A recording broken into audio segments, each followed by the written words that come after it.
How to fix TikTok direct messages option not showing issue. Hey everybody, welcome back to our YouTube channel. In today's video, you will learn how you can fix the issue of direct messages not showing in your TikTok account.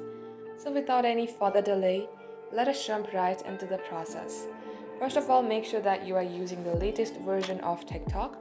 Open up your Play Store and at the top search bar, type in TikTok. If you see update sign here instead of open, you have to first update your app.